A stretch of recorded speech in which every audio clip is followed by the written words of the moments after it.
Tragique par des tueries en masse, mais par des crimes en cascade.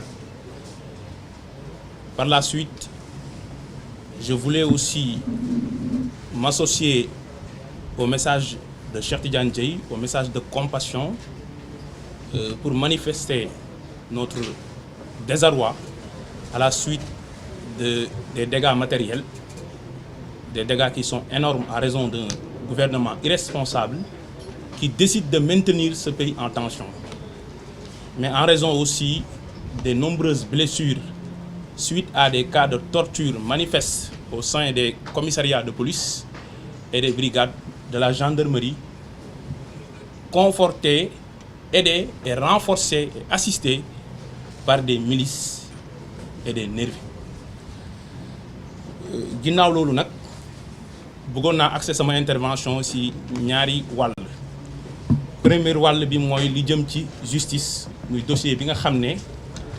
lu ëpp ñaari at, parce que mars 2021 la tàmbale woon, tey ñu ngi ci juin 2023 moo tenir en haleine le débat public, mais moo tere Sénégal ñëpp kenn mënul am jàmm. Bu weesoo loolu nag dinaa revenir ci ay éléments de réponse par rapport ak plainte bi nga xam ne sénégalais yi ñoo décidé ay autorités yoo xam ne dafa am nu ñu comporté woo, ñu dénk leen doole, ñu jël doole boobu di ñu ci rey, di ñu ci torturer, di ñu ci mbugal, di ñu ci tëj, ñu décidé saisir la Cour pénale internationale qui a une compétence universelle.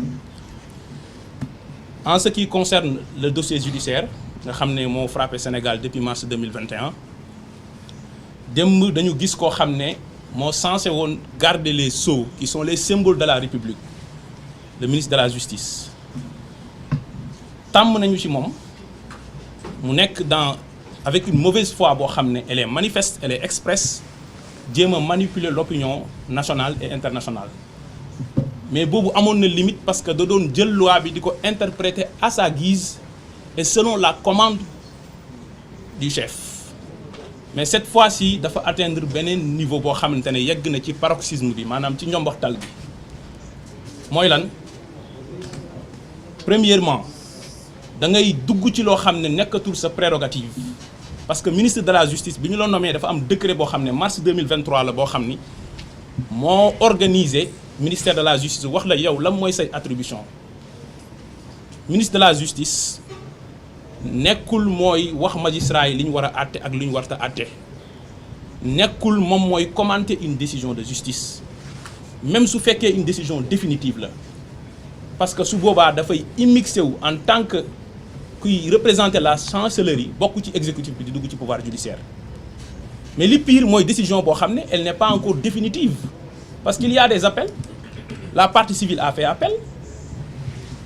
Ndeye Khady Ndiaye, l'une des co-accusées, a fait appel. Donc c'est une décision pendante.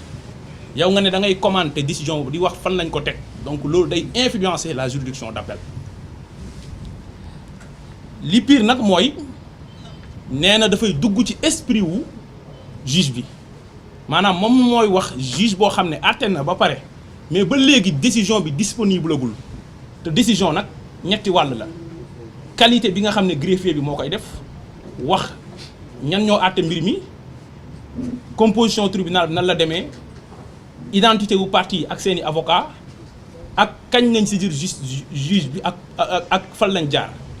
Su paree juge bi daal di def motif, maanaam fan la teg décision am, après mu indi dispositif. Li génn keroog dispositif la, c'est un prononcé ne lii la ñu àtte, mais juge bi tant que génneegul décision bi,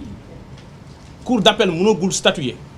moo tax même kuy def appel bu demoon def ko ci cour d'appel, greffier bu cour d'appel dafay demander greffier bu nekk ci tribunal de grande instance ne ko indil ma décision bi. Avocat yi su ñuy plaider en appel, procureur buy def réquisitoire en appel, moom procureur général, lépp ci décision bu nañ koy basé. Donc ki nga xam ne nag moom moo rendre décision waxagul fan la ko teg, ministre bi génn ne moom mooy wax sénégalais yi décision bi fan lañ ko teg. ma koy laaj nag, est-ce que loolu tekkiwul ne décision bi décision wam la et que juge bi dafa ñëw rek lire ko? su fekkee loolu la na am courage wax ko sénégalais yi. bi ci tegu mooy deuxième niveau bi nag mooy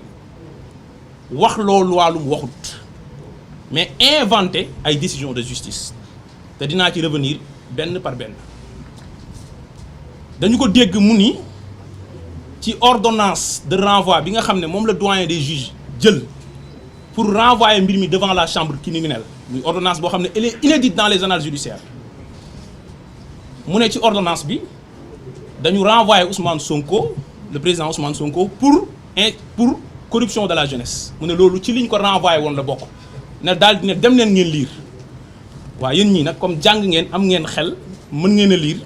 gumba woo leen nañu ànd ñu liirandoor dispositif bu ordonnance bi. Vu l'article 175 du code de procédure pénale, décernons ordonnance de prise de corps contre Ousmane Sonko et Ndeye Khady Ndiaye, ordonnons leur mise en accusation et leur renvoi devant le tribunal de grande instance de Dakar statuant en matière criminelle pour y être jugés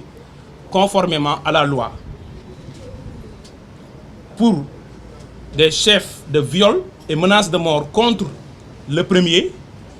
incitation à la débauche, diffusion d'images contraires aux bonnes mœurs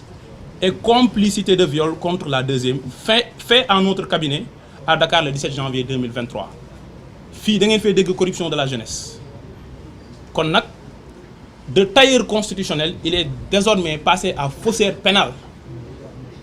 De tailleur constitutionnel il est devenu falsificateur d'une décision de justice parce que ça c'est une décision de justice et c'est très grave. ñu déggaat ko mu ni juge bi dafa disqualifié setalul Ousmane Sonko ci viol dafa disqualifié pour corruption de la jeunesse.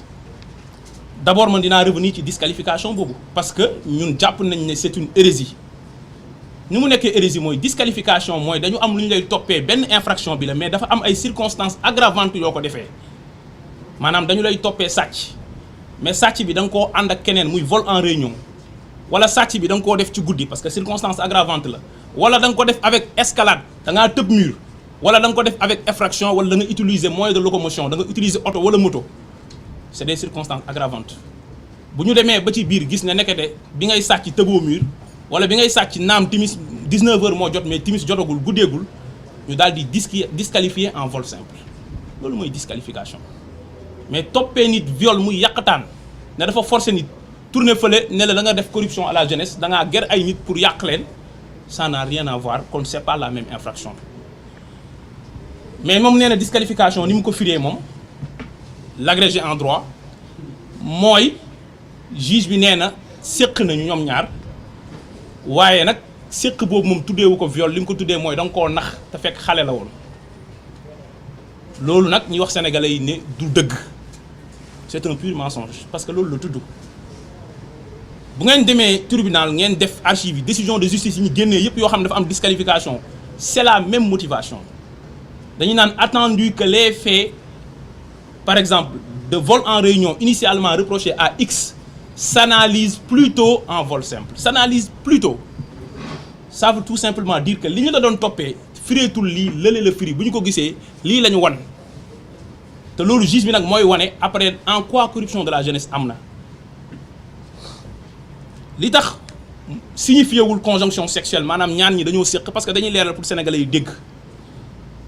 mooy dañuy dem liiraat parce que tey dañu bëgg lépp leer article 324 bu code pénal alinéa 2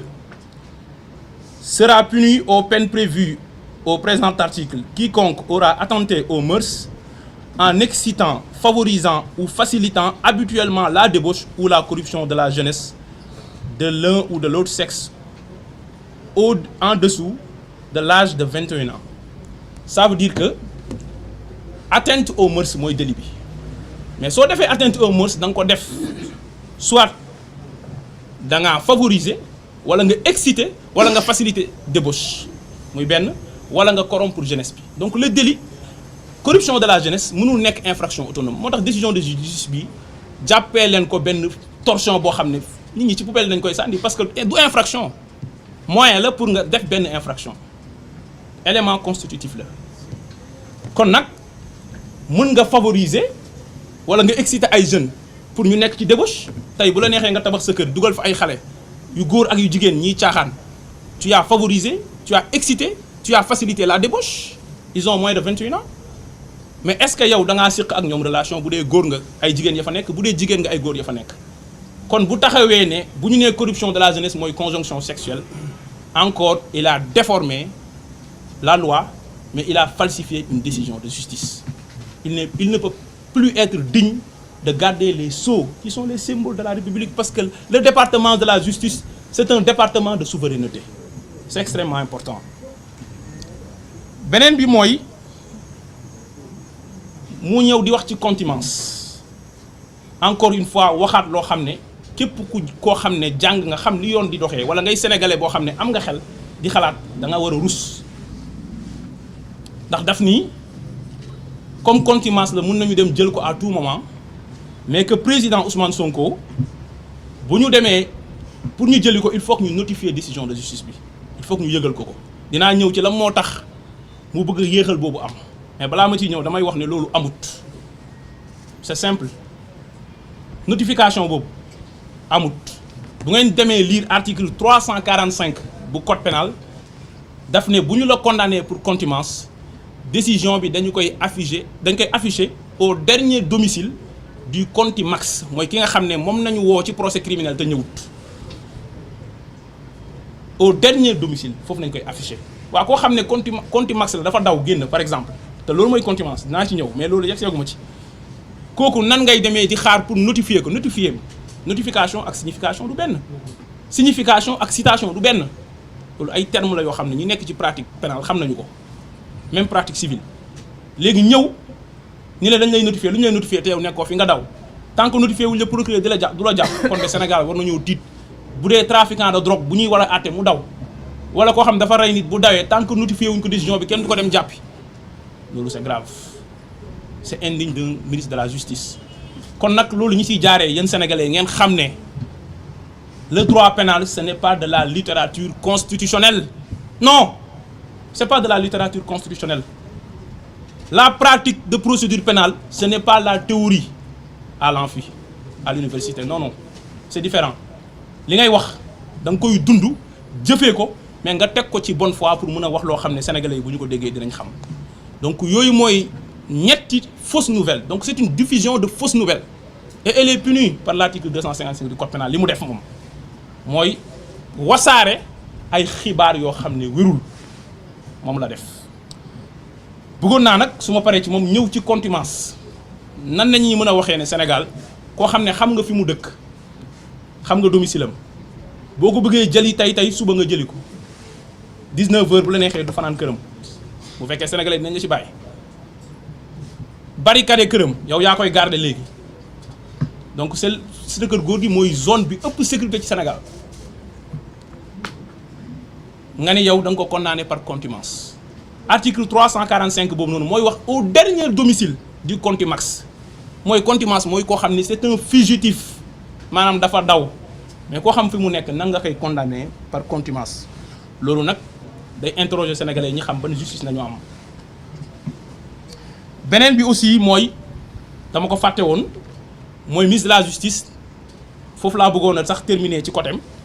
ci disponibilité décision bi parce que daf ni ñaara am par rapport à l'exécution de la peine bis bu ñu ko xasee ba notifier décision bi am na moom soit mu ñëw constituer wu prisonnier su boobaa la peine sera anéantie wala procureur jàpp ko boobaa la peine sera anéantie waaw loolu mooy lan mooy yow li nga àtte amul njëriñ loolu mooy li nga àtte amul njëriñ soit da nga koy dem jàppi la peine est anéantie jàppi woo ko procureur moom mu dem constituer wu prisonnier la peine sera anéantie loolu moo tax nag muy préparer l'opinion à une autre manipulation qu'est-ce qu'il dit il dit que juge bi kenn du ko teg pression mooy jël temps moom bind décision de justice parce que moom boppam loolu du dëgg article 473 alinéa 2 nee na décision de justice bu ñu ko rendre dans les 15 jours juge bi ak greffier bi dañu ko war a signer mu disponible au greffe kañ lañ rendre doon décision bi du 1er juin tey la kañ du 16 juin kon décision bi tey waroon na disponible au greffe loolu la loi bi wax de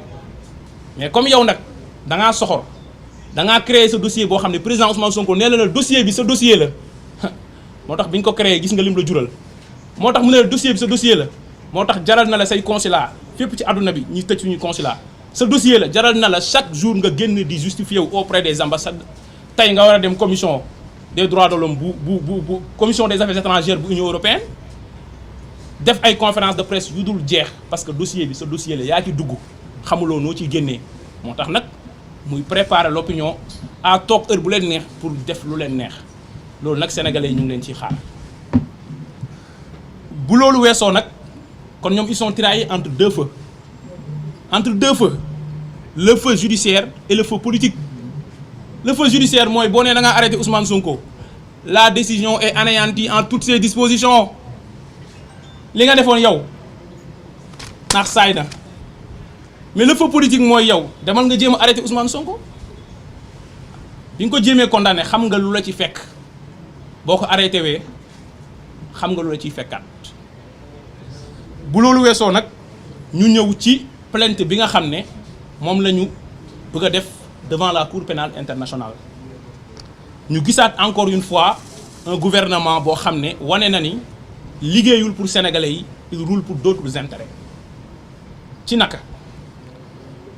dem leen États-Unis ngeen xam ay citoyens américains ngeen leen la ñu def plainte devant la Cour pénale internationale contre Joe Biden ngeen xool ba xam le lendemain États-Unis seen gouvernement dinañ def conférence de presse pour naan dañuy tontu pourquoi répondre parce qu'en réalité defuloo ci lan ngay répondre le seul sentiment le besoin le simple besoin de répondre mooy wane ne ils sont coupables. Deuxièmement day wane ne aussi c'est une panique parce que nag affaire u CPI opposition bi yàgg nañ ko fee yëkkati mais bu demee ba jur fépp ci àdduna bi ngay daw di justifier wu di def conférence de presse ñàkk tooy xepp pendant 3 heures de temps pour leeral te li ngay wax ba léegi mënul leer mooy panique dafa am.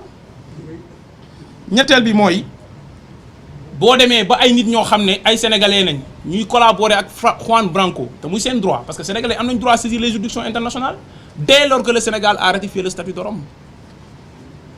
nga yëg ko nga dem te li may wax ni Juan Branco moo ko bind page Facebook comme ñun ñëpp foo leen ko xamee nga dem di menacer ñooñu naan leen xam nañ leen ñu ngi leen di gis dinañ dal seen kaw waaw bu fekkee ñooñu li ñuy def mënu la jural dara loolu leen di menacer muy ñett. ñu déggaat encore une fois un récit mensonger en quoi nee nañu moor yi tollagul niveau boo xam ne mun nañu saisir CPI maanaam tey Sénégal il faut que ñun ñu gën ñoo rey ñoom nangu nañ ne léegi ñoom ñu ngi ñuy rey ñoom moor yi ñoom nangu nañ ko léegi désormais c'est un aveu tacite mais nag moor yi tollagul niveau boo xam ne jar na ñuy saisir Cour pénale internationale mbokk yi lii garaaw na de léegi nag qu'est-ce qu'il faut faire? Il faut qu'il y ait encore des centaines et des milliers de morts pour qu'encore ñu mën a saisir la Cour pénale internationale ce qui est faux yéen ñëpp dem leen ngeen tapé ci net bi le traité de la Cour pénale internationale le statut de Rome bi nga xam ne dañu ko signé le 17 juillet 1998 mu entré en vigueur le 1er juillet 2002 du ngeen ci gis ci 128 articles yi fenn fu ñu wax ne pour déclencher une enquête ci crime yi ñu tudd day laaj benn mort ñaari mort 1000 morts 2000 morts c'est faux crise bu amoon Côte d'Ivoire ñëpp xam nañ ne bu dee en terme de nombre de morts bëriwul woon te teewul déclenché nañu ay poursuites beneen bi mooy ñu ni ñi nga xam ne ñoo bëgg a saisir CPI je répète bien ces mots naanoo ni la qualité ni la capacité damay ñëw ci qualité maanaam amuñu qualité saisir ba pare li ñuy wax mënul nekk crime contre l'humanité d'abord la CPI pour mu compétente il faut mu am une compétence territoriale maanaam fan la jëf yi amee pour mu mën a compétente pour mu mën a àtte mbir mi mais yan jëf la mën a àtte muy compétence matérielle après ñu ñëw ci condition d'exercice de la compétence territoriale bi moom werante wuñ ko Sénégal dès lors que état la boo xam ne dafa ratifier le statut de Rome mooy dëkk bi ko njëkk a ratifier bépp crime bu ñu fi def fii muy crime contre l'humanité ak yeneen crime yi ci tegu mën nañu ko poursuivre devant la CPI loolu moom du débat mu des léegi la compétence matérielle bu ngeen demee article 5 bu statut de Rome daf ni ñeenti crimes yi fu ñu ko defee CPI nag am na capacité pour xool ko muy crime contre l'humanité muy crime de génocide mooy nga dal ci benn askan parce que dañoo am benn gëm-gëm wala dañoo am benn xeet nañ wala benn race nañ pour exterminer leen crime d'agression wala crime de guerre li am Sénégal nag crime contre l'humanité la te article 7 bu CPI moo koy wax ndax article 7 bu CPI dafa tudd 11 actes yoo xam ne soo ko defee nga def ko ci ñaari condition nee na la crime contre l'humanité la lan moo tax ñoom duñu am rigueur. Le ministre Sidiki Kaba est un avocat international xam na les procédures pendantes devant la CPI lu tax duggul ci qualification day wax nii rek ci kaw pour leurrer na Sénégalais yi dem liiri ko 11 actes yooyu nag daf cee bokk meurtre rey nit daf cee bokk torture mbugal nit daf cee bokk disparition forcée ñu xëy rek gis ay agents yoo xam ne ay agents de renseignement nañ ak ay gendarmes mu xëy disparaître bokk na ci actes yi 11 actes yi daf cee bokk persécution contre un groupe ou une collectivité pour des motifs d'ordre politique mooy li ñuy def waa Pastef képp ku bokk Pastef boo takkee bracelet sax ñu jàpp la yóbbu la ci kaso bi 11 actes yooyu nag dañ la boo ko defee ci ñaar quand c'est une attaque généralisée képp ku bokk Pastef wala képp kuy manifester rek nga dal ci kawam ñaar muy benn ñaareel bi mooy quand l'attaque généralisée est dirigée contre une population civile ñu ko def ay militaires nañ wala ay gendarmes du ay civils kon nag la CPI va obligatoirement se saisir de ça mu gaaw wala mu yéex bu leen ci kenn nax képp ko nag ku bëgg ji traduire la foofu def la li ñu def Charles Taylor attel la ne la dañ la tëj 50 ans duggal ci mbir mi képp ku bëgg ñu yóbbu la foofu continuer du juux di forcer parce que ñooñu noonu bi ñuy nekk seen réew visé li ñu fa jugé ci ay nit mat na plus de 9 dossiers 10 dossiers ay anciens chefs d'État ak yeneen ñooñu ils se croyaient des demi-dieux et impunis kon nag takkal sa galon nga ne yow officier de police judiciaire nga wala yow commandant nga wala yow commissaire nga wala yow ministre nga wala yow président nga foog ne yow tu es impuni Sénégal nekk benn dëkk bu ndaw 196 714 kilomètres carrés ci àdduna bi nga foog ne di nga rëcc mënoo rëcc et li gën a garaaw nag mooy crimes yooyu noonu c'est des crimes imprescriptibles loolu mooy lan mooy boo ko defee fii ba 100 ans mën nañ la ci topp kenn mënul wax ne mat na 20 ans mën na 10 ans kenn du la toppati parce que crime prescription bu dee Sénégal 10 ans la. pour bañ a guddal terminer ci yan ñooy conditions d'exercice yi tax ñu ne mën nañ saisir CPI bi si jiitu mooy état boo xam ne dafa manifester un manque de volonté pour ouvrir une enquête parce que ñun Sénégal ñun am nañ suñuy justice ñun juge yu nekk CPI fayuñu leen de. mais juge yi nekk fii ñun ñoo leen di fay robe yi ñuy sol ñun ñoo ko jënd tribunaux yi suñu xaalis moo ko tabax xanaa nag ñun bu ñu sañoon ñooñu àtteel ñu suñu mbir mais su fekkee dafa am fukk ak ñeenti sénégalais yu gaañu ci condition yu leer ñëpp gis ko au mois de mars 2021 ñu teg ci ñaari at ak ñetti weer yow nangu woo manifester benn volonté pour àtte léegi sénégalais yi daal dañuy ni rey amuñ droit saisir juridiction nationale yi bu ñu ko saisiree mbir mi taxaw foofu. amuñ droit saisir des juridictions internationales loolu fan la am moo tax CPI ne la bokk na ci condition d'exercice yi mooy bu fekkee état bi nga xam ne ñooy état bi nga xam ne état partie la manifester wuñ benn volonté wala ouvrir wuñ une enquête indépendante beneen bi nag mooy nee na amuñu qualité bi li ma leen wax procureur bu CPI mën na saisir de tout ça parce que état partie bi Sénégal bu saisirul état bi dafa am ku ko yor tey de ëllëg ñen ñoo koy yor.